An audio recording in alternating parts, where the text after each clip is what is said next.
En este video vamos a empezar a ver código y distinta información orientada a poder modificar, ampliar eh, o mantener el código de la plataforma Poblaciones.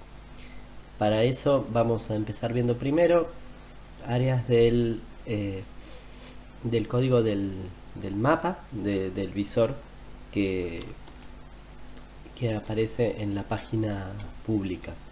El mapa tiene esta estructura, digamos, el visor tiene a la derecha un panel donde presenta información de resumen de la selección activa, en este caso el departamento de General San Martín, y debajo de ese resumen, que está acá en la parte de más arriba, aparece las leyendas con eh, totalizaciones, con un resumen de la información de cada uno de los indicadores que se está viendo en el mapa.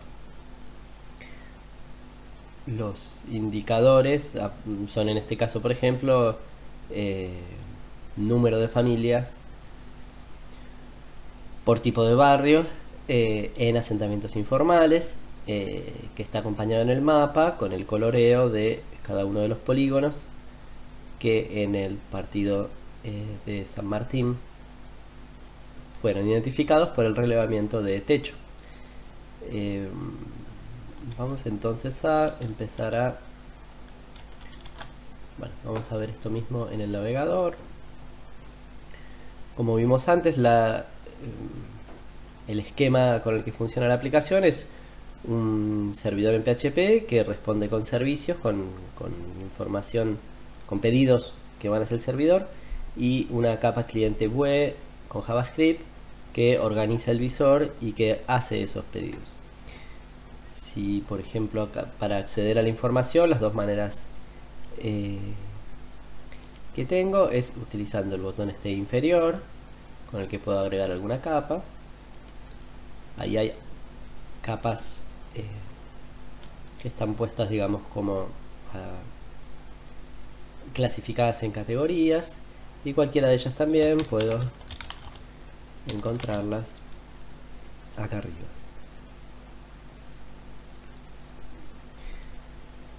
Acá arriba me ofrece tanto las regiones, lo que aparece acá como etiquetas, como los indicadores. Bien, entonces habíamos dicho, eh, ahí me acabo de elegir esta opción de Inspect o inspeccionar, que está tanto en Chrome como en Firefox, y que me da una primera pista de dónde está viniendo toda esta información. ¿Sí? Me dice que hay un servicio que fue llamado y que tiene esta ruta. Todos los pedidos que van hacia el servidor puedo no solo verlos acá, sino que puedo hacer botón derecho, verlos en una solapa nueva y volver a repetir este pedido. Este pedido entonces está yendo al servidor, una carpeta services, metrics, get tal data. Vamos a ir entonces a rastrear un poco cómo es la ruta esa con la que se llega a obtener esa información. Esta es la parte de PHP del código, en la que entonces tengo una carpeta settings, que ya la vimos en el momento de... una carpeta config con un archivo settings, que ya lo vimos al momento de instalar las distintas opciones que esto tenía. Y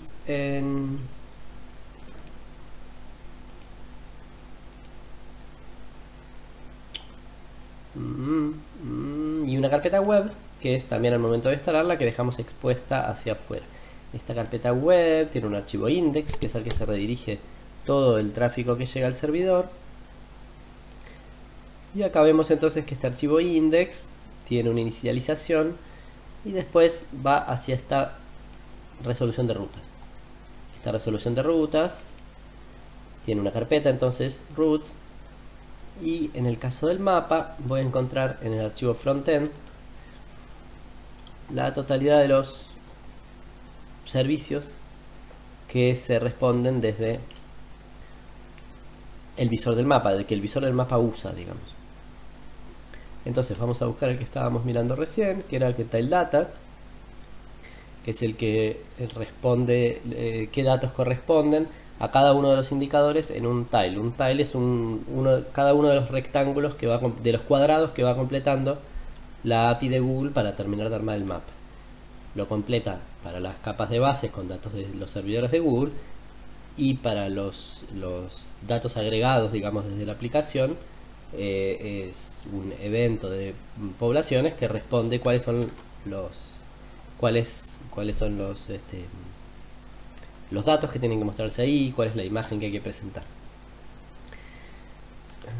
Entonces, GetTileData lo encontramos en este archivo frontend dentro de roots. Encontramos que, apoyado en un framework que nos está resolviendo las rutas, que se llama Silex, que está a su vez montado sobre otro framework que se llama Symfony.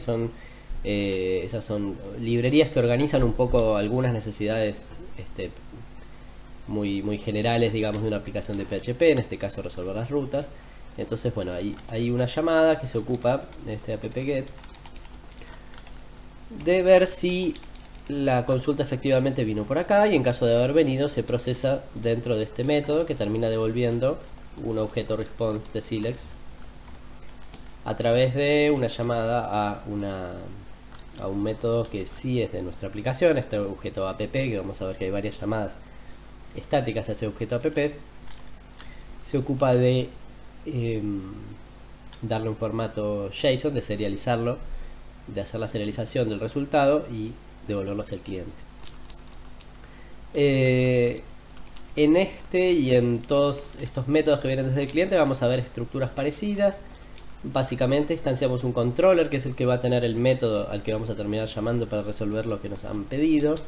Hay declaraciones de variables donde se parsean los parámetros que están en la ruta de la solicitud, digamos, si la ruta tiene más o menos esta forma.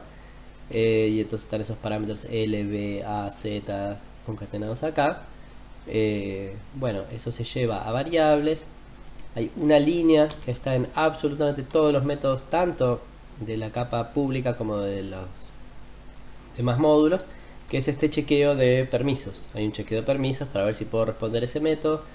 Incluso está en los métodos públicos, porque puede haber datos, puede haber indicadores que un usuario generó y publicó para verlos, pero no necesariamente tienen que haber quedado a disposición del público general. Puede ser que haya hecho el proceso de publicar para verlo solamente él, o para compartirlo a través de un link, motivo por el que todos los métodos externos al servidor pasan por una validación de forma de parámetro, ¿no? Como estos parámetros que tienen que ser enteros, pero después por una validación de acceso a los datos que se están pidiendo.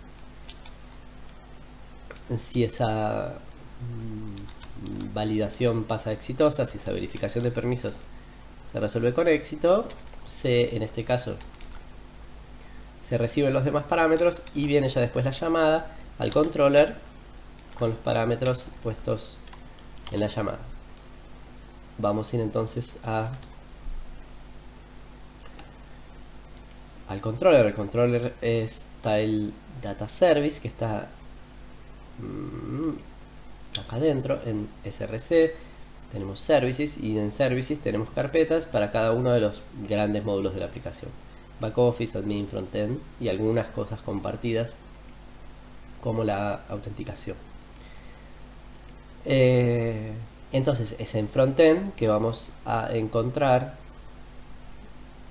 al data service, el controller que estamos buscando. Y si lo abrimos vamos a ver también una estructura que se repite en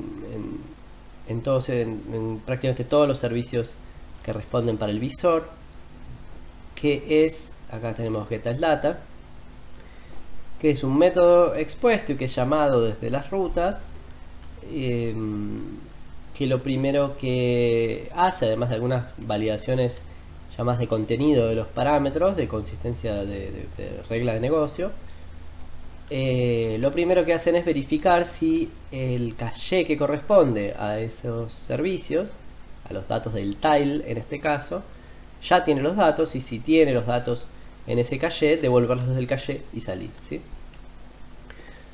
Entonces vamos a repasar un poquito este caché, a ver a dónde está y qué es lo que guarda. Este caché está en esta carpeta src cachés, que tiene toda esta lista de cachés, cada uno ocupado de guardar los resultados de diferentes cuestiones, ¿sí? Labels caché guarda las etiquetas del mapa para un cierto tile. Una vez que se calculan, quedan bajadas a disco para que se accedan más rápidamente en una nueva consulta. Cuando se arma un archivo para bajar, se arma el archivo, bueno, queda copia de ese archivo, y así con buena parte de toda la información que el sitio va respondiendo.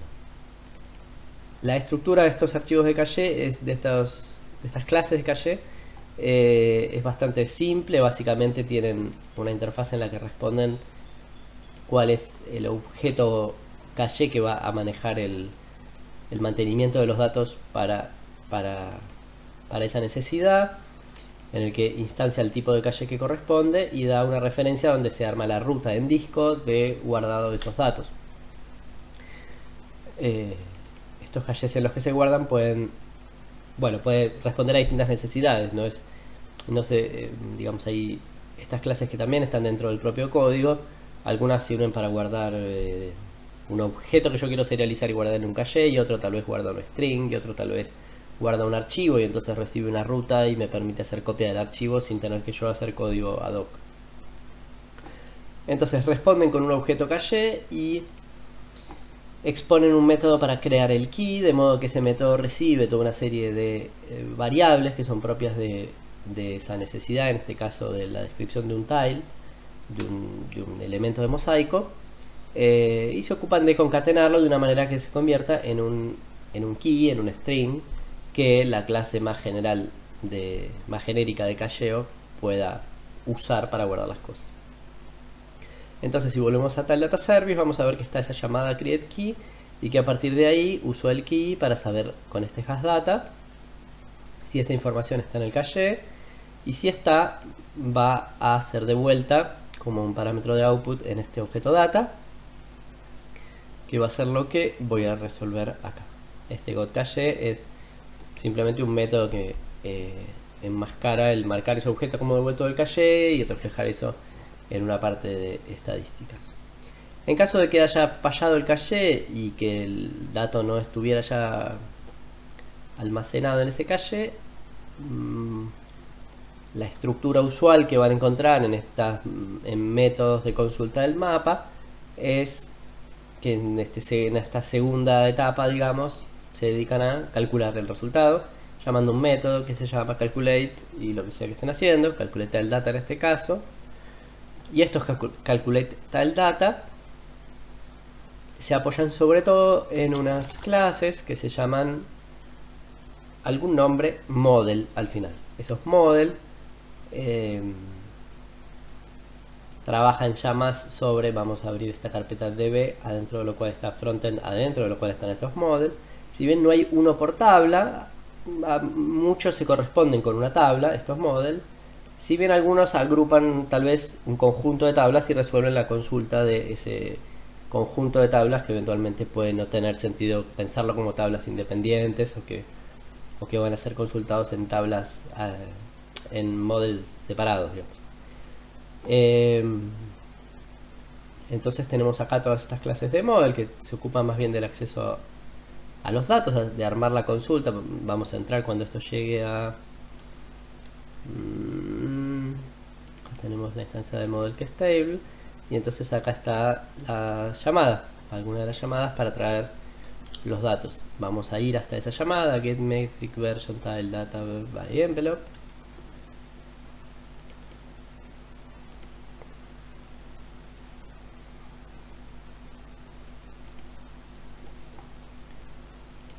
Data query. Bueno, y entra, entonces vemos una llamada que vuelve a llamar a esta misma clase, y acá va armando la consulta de SQL que finalmente se ejecuta en el fetch y que devuelve resultados entonces en forma de un array con todos los elementos. En esa lista con los resultados directos de la base de datos que queda almacenada en rows, va a un método que también es frecuente que esté en estas clases, un método que cumple esta función, digamos, que es create tal data info, que de alguna manera pone los resultados, en este caso de manera bastante directa, pero a veces con un procesamiento en el medio, que estas clases que terminan en info son como unas estructuritas de datos en los cuales se devuelven los valores, de manera que esto que vemos acá, este árbol, no se arma de manera completamente dinámica, sino que podemos mirar en el código cómo están declaradas esas estructuras, ¿no? Hay estructuras para otros valores, en algunos tienen más elementos y a veces tienen algún método que ayuda al armado de esos datos. En la respuesta a su vez pueden anidarse o no estos infos para armar el árbol de cada una de las respuestas, digamos. Entonces bueno, con eso más o menos cuando eso termina, pone en un objeto info instanciado acá los datos que vinieron de la base de datos con más o menos transformación, y básicamente con eso completa y va saliendo, ¿no? Devuelve esos datos que cuando vuelven acá son puestos en el caché con la misma instancia y con el mismo key, con la misma referencia, digamos, al caché y con el mismo key que estaba antes. Finalmente sale, y cuando esto sale al router que habíamos visto,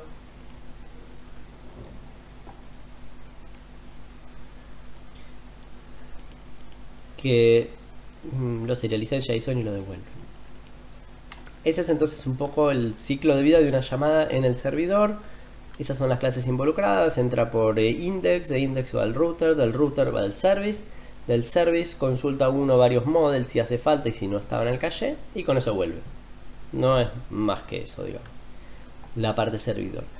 Digamos lo que hace falta tener en cuenta para encontrar dónde uno tiene que modificar algo o agregar algo, etc.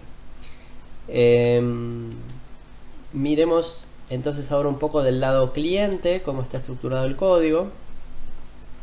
Del lado cliente habíamos dicho que teníamos una solución de Vue.js, que es esto que estamos viendo acá.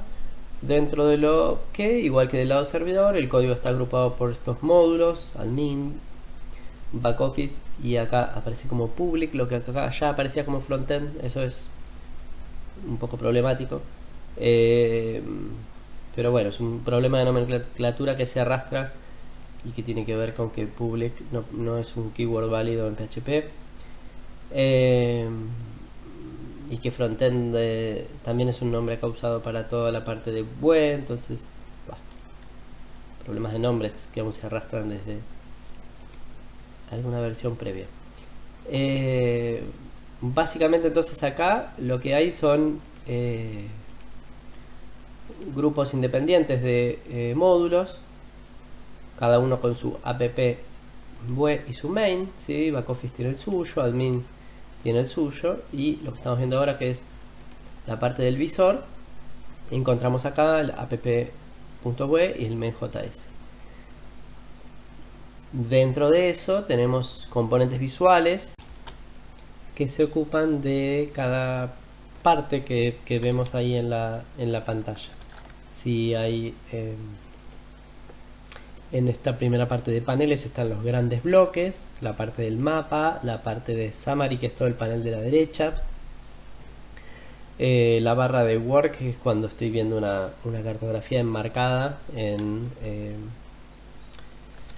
su propia ruta. Esto lo vemos, por ejemplo, si yo agrego un indicador acá y sobre ese indicador elijo ver la fuente, puedo ver que quien la creó tiene la opción de accederlo y darle difusión a través de esta ruta, digamos que ahora se completó con la ubicación, pero que inicialmente solo barra map barra el identificador de esa cartografía. Entonces en esos casos yo estoy viendo este panel de acá arriba que tiene la lista de indicadores que son parte de esa cartografía. Bueno, es todo un agregado que está puesto dentro de ese work panel. Entonces en los grandes grupos tengo el panel de resumen, el mapa, esa barra que a veces aparece, o sea, aparece si la ruta indica una cartografía, y esto del fab, que es el botoncito redondo de abajo a la izquierda. Tengo otra carpeta para, digamos, para Vue son todos componentes visuales de los que no hace diferencia si algo es un pop-up o algo es un control o algo es un panel. Para Vue es todo lo mismo, pero nosotros lo tenemos diferenciado en carpetas. Entonces grandes paneles, pop-ups, que son como lo que vimos que se abría recién cuando uno elige, por ejemplo, ver la fuente, que se abre ahí la ventanita desplegable. Y este widget, que es un nombre un poco genérico para todos los pedacitos más chicos, como vemos cuando agregamos acá un indicador, empieza a aparecer este bloque. Bueno, este bloque que representa un indicador en el panel de resúmenes es lo que está acá armado a partir de metric.vue, de este componente que metric es el equivalente en terminología de la aplicación a indicador. Bueno, acá vemos cómo está esa cáscara que tiene eso ahí, que dentro a su vez tiene otros subcomponentes para las variables, para los botones superiores, para la fuente. Cada uno de esos son otros controlcitos que están acá dentro también de esa carpeta. Entonces la aplicación tiene un app, tiene controles y vamos a ver cómo desde dónde se están resolviendo las llamadas al servidor, porque van a ver que no están dentro de los controles. Las llamadas al servidor giran todas, las voy a encontrar más bien dentro de esta carpeta clases, en distintas clases que se dedican a diferentes grupos de necesidades. Una clase que tiene como un rol bastante importante en todo el funcionamiento del visor y en particular en la comunicación entre componentes es esta clase SegmentedMap. Cuando en AppVue todo se inicia, digamos, la aplicación se despierta, el visor empieza ahí a restaurar sus partes. Dentro de eso se fija cuál es la ruta que tiene por encima para ver si es de una cartografía y poner el panel de arriba, o si ahí tiene indicado una ubicación y poder dirigirse a esa indicación, o si tiene indicado con este barra L que acá hay ciertas capas puestas y agregar los indicadores acá. Bueno, hace todo eso al principio, inicializa el mapa de Google Maps y instancia una, bueno, acá justo lo vemos, una instancia de SegmentedMap que queda después disponible a todo el resto de los componentes a través de esta acceso, digamos, global a todos, que es windows.segmap. Entonces vamos a ver que en bastantes lugares la aplicación hace windows.segmap y alguna cosa. ¿Qué es este segmap? Este segmap representa un mapa, que es lo que muestra el visor, pero no solo un mapa, sino la lógica de un mapa segmentado, por eso el segmentado en cuanto a que hay capas que son datos de usuario, pero está también la capa de etiquetas, está la capa que se genera cuando yo hago clic en una etiqueta y esa región se selecciona y hace falta poner un polígono que grisee todo lo de alrededor. Entonces, como más allá de que la API que esté detrás, hoy es Google Maps, pero podría ser otra, maneja una lista de capas, la aplicación necesita virtualizar eso, digamos, y poder manejar, bueno, cuáles son los indicadores agregados, qué cosas adelante, qué cosas hay detrás, y resultaba práctico que todo eso estuviera encapsulado en algún lugar y que no estuvieran todos haciendo cuentas de dónde me tengo que insertar y a quién tengo que hacer referencia. Entonces, más allá de cuál sea la API de mapas que usemos, está esta lógica de aplicación que está mediada por SegmentedMap. SegmentedMap, además de eso, fue montando sobre sí el acceso a otras regiones, digamos, del visor, y de esa manera SegmentedMap tiene un atributo clipping que instancia una clase clipping. Clipping es todo lo que se refiere a la selección de acá arriba, ¿no? Qué está seleccionado y qué no, y cómo eso recorta lo de abajo. La selección puede ser un clic, pero también puede ser, cuando yo elimino esto, es el rectángulo que estoy viendo. Y también la selección puede ser un círculo que yo dibujo libremente sobre esto. Bueno, todas esas tareas y estatus actual de selección está en esa clase clipping. Para acceder a clipping desde algún componente, por ejemplo de acá arriba, que yo necesito saber qué tengo que mostrar, porque no es lo mismo que haya una región seleccionada o no, y estando como se está ahora no es lo mismo que esté en 2001 o en 2010.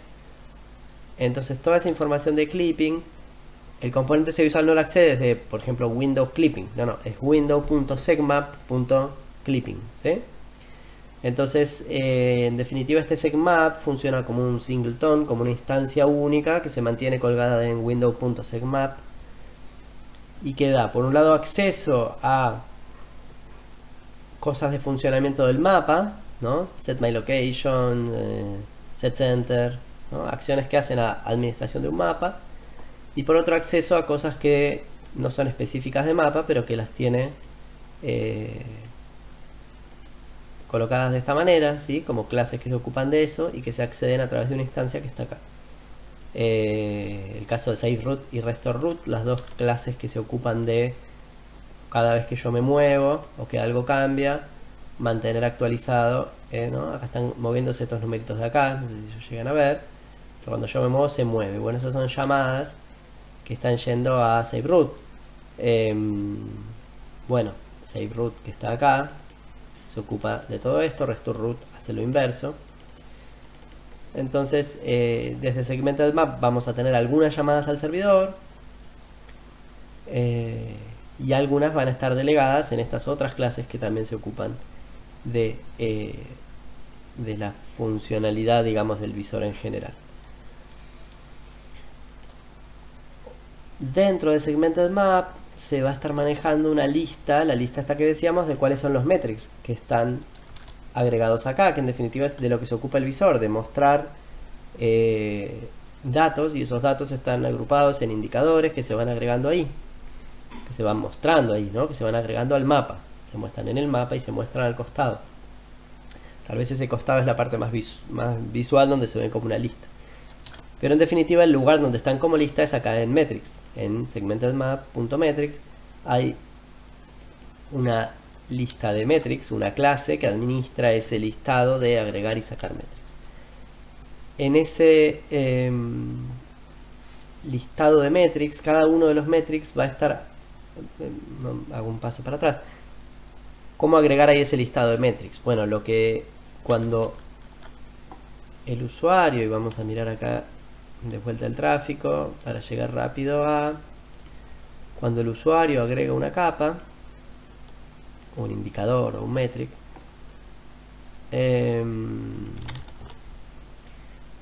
hay una llamada getSelectedMetric. Lo primero que hace la aplicación para poder agregar ese indicador es decir, bueno, describime este indicador que me acaban de seleccionar. SelectedMetric es un poco distinto a Metric, porque Metric es simplemente el nombre del indicador cuando lo vean en la aplicación, y SelectedMetric es todo el conjunto de cosas necesarias para manejarlo en pantalla. Esto incluye las diferentes versiones que puede tener. Agrega uno que no tiene versiones, vamos a agregar otro para ver el tema, para que sea bien claro que un indicador puede tener versiones. Estas versiones 2001, 91, 2010 son versiones del indicador, es decir, asistencia de educación formal se midió 3 veces y en 2020 se va a volver a medir. Cuando se mide en 2020, ¿qué va a pasar? Alguien va a tener finalmente los datos del censo y los va a cargar al sitio, y cuando los cargue va a hacer una obra nueva. Esa obra va a tener versiones nuevas de indicadores que ya existen, ¿sí? Con lo que vamos llegando a esto es que un indicador trasciende una obra. Los indicadores no están dentro de las obras. Existen los indicadores en la plataforma y son en definitiva compartidas por distintas obras. Cualquier usuario puede crear en su obra un indicador que no existía, y cuando cree otras obras, bueno, va a tener acceso a agregarle nuevas versiones, ¿sí? Entonces es importante entender que cuando estamos viendo acá un indicador como asistencia de educación formal, lo que estamos viendo no es vincula varias obras. Este 91, 2001, 2010 son datos de 3 obras distintas. Entonces el alcance de eso, bueno, no estoy viendo una obra ahí o una parte de una obra. Estoy viendo reunidas 3 partes de 3 obras diferentes, en este caso que tiene 3 versiones. Entonces este servicio que me contesta los datos de una métrica, o sea de un indicador, me va a decir su nombre, ¿no? Resultado de segunda vuelta, ¿no? Sus datos como metric, como indicador, y después las versiones que tiene vinculado.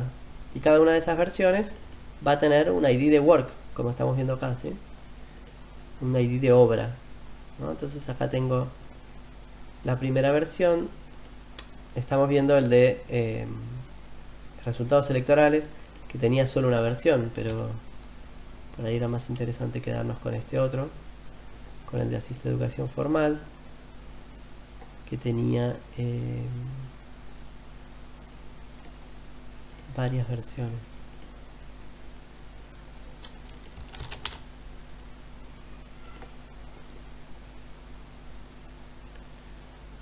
Entonces acá sí lo vemos bien claro. Esta primera versión que es 2010 y esta otra versión que es 91, todas están colgando el mismo indicador.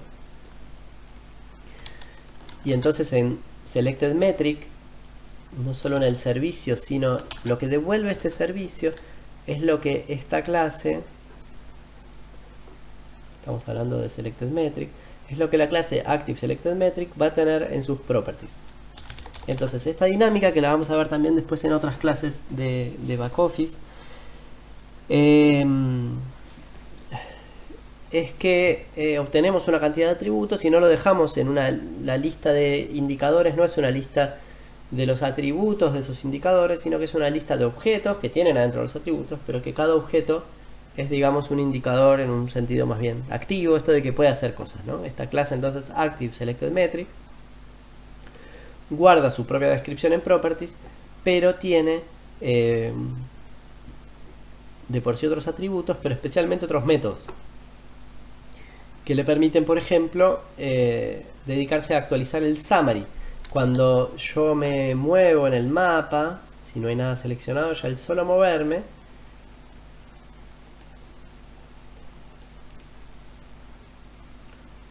provoca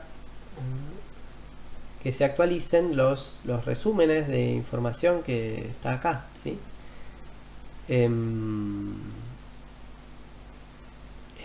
Esa actualización, ¿no? Cuando selecciono una zona,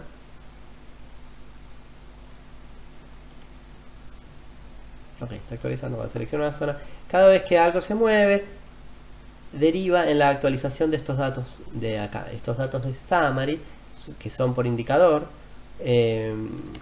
Entonces dispara una en Active Selected Metric. El mapa va a recorrer todos los indicadores que están activos en esa lista y a cada uno le va a decir, bueno, actualiza tu resumen. Entonces en esta clase de Active Selected Metric es donde está eso, es la encargada de hacer entonces la llamada al servidor para decir, dado el contexto actual, que en definitiva es este frame principalmente lo que define el contexto, window.segmap.frame. el frame es la ubicación, el zoom, la selección que tiene, el recorte, digamos, visual que está haciendo el usuario, es ese frame. Entonces les está diciendo, bueno, tráeme el summary, pero para el frame actual.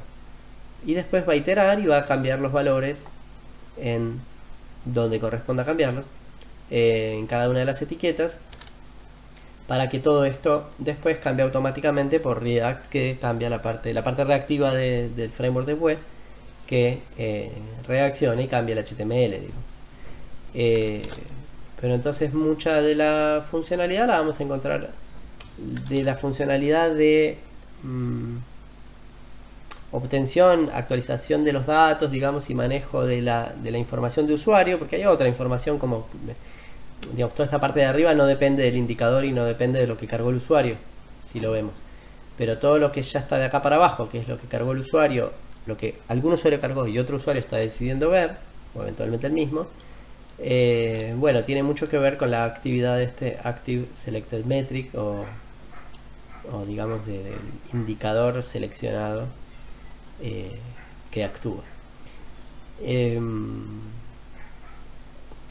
Bueno, con eso un poco está, me parece, hecha una recorrida de cómo el servidor responde desde PHP los pedidos de los servicios hasta la base de MySQL, cómo la cáscara de esta cliente o la aplicación cliente se ocupa de armarse, dividida en componentes, cómo la clase Segmented Map de alguna manera articula a las demás y conecta a las demás, y cómo después cada uno de los componentes actúa sobre estas clases. van a ver, por ejemplo, que si voy, por ejemplo, a Metric Variables, que es el componente visual que muestra en Components, ¿no? El componente visual que muestra las variables del indicador, van a ver que en los métodos que tiene cuando necesita actuar o obtener información, se está basando en un dis.metric, y este dis.metric es una propiedad que se le está seteando de afuera y que en definitiva es el Active Selected Metric, ¿sí? No sé si más o menos lo siguen, pero a lo que voy con esto es que aclaro esto porque Vue tiene tiene funcionalidad para que uno implemente esquemas como de mensajería entre componentes y que se levanten eventos en un componente que se entera a otro, eventos globales, y tiene también unos manejos de instancias globales que nosotros decidimos no usar en favor de que el código de la aplicación fuera un código más JavaScript puro, digamos, que no hubiera que conocer tanto Vue para entender qué es lo que uno estaba leyendo. Y para eso entonces los componentes visuales o tienen propiedades que son seteadas desde su contenedor, que por ejemplo le dice a un panel de metric qué metric está mostrando, y entonces ese metric, ese contenido recorre este Active Selected Metric, o le consulta algún método o llama algún método para generar algún cambio de un activado desactivado o lo que sea que el usuario haya disparado, o recorre sus propiedades. Acá abajo por ejemplo veíamos que hace dis.metric.properties.versions. Bueno, eso ahora sabemos que si este dis.metric es un Active Selected Metric, en definitiva es un objeto que habíamos visto acá arriba, que tenía un properties, y que ese properties se puede hacer el camino por el código, pero a lo que vamos a llegar es que era el resultado de la llamada a este web service, digamos. Es todo este árbol de información que le devolvió el servidor, lo que está ahí en properties. Entonces, bueno, me parecía que podía ahorrar un poco de tiempo, contar un poco estas conexiones, tanto dentro del servidor como del lado cliente, de cómo hemos ido organizando el código de la plataforma para quien quiera modificarlo, accederlo, mantenerlo, expandirlo, etc. Bueno, seguimos en la próxima.